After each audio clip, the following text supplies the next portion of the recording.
Какъв е проблемът с Банско? Местната власт допуска градоустройство на парче, без визия за историческите и природни дадености на Банско. Скандално обезценяване. Днес средната цена на квадратен метър жилищна площ Банско е паднала до цената на квадратен метър груб строеж. Лоша инфраструктура. Кални и недостроени улици, канализация, изливаща се в планинската река. Ски зоната и голяма част от хотелите в Банско са собственост на един беден безпризорен кипърец – Георгиус Георгио.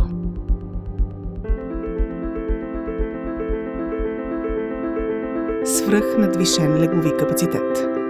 По екооценка на ски зоната едва 7000. Официално 18 000.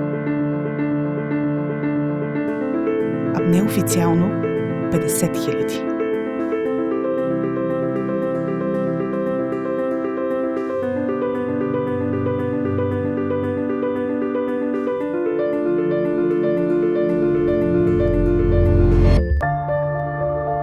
Строителите стават хотелиери.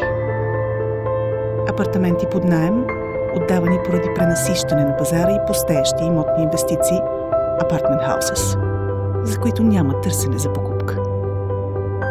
Цената е 50 лева на човек, no bed and breakfast and spa, без нищо друго. Собствениците не плащат данъци и не са регистрирани. Това притиска надолу цените както на хотелите, така и на местните къщи за гости. Хотели 65 лева на човек, сключени закуска, басейн и спа. Бизнесът на местните хора 40 лева на човек с закуска. Под тази цена малкият търговец не може да оцелее и е обречен.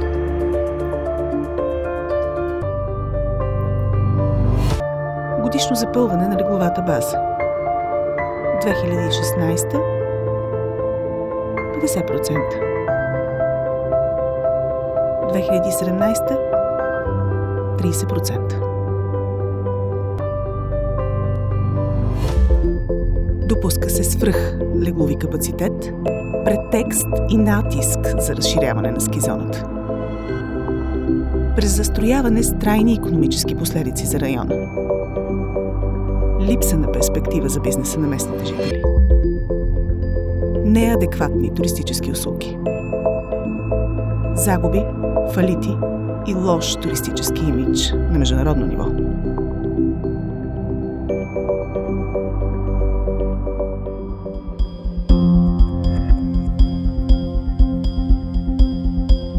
Налице са съмнения за следните корупционни практики. План А. Втора кабинка и още ски писти. Съответно симулация на повишаване на търсенето, което води до покачване на цените на иначе колабиралия пазар. Ето това е измамен имотен балон. План Б. Банковите депозити на клиентите на ПИП отиват в невъзвръщаеми заеми за Георгиус. С тях той купува хотели и ски съоръжения за свързани с ПИП фирми. Възможен фалит на банката. Ето това е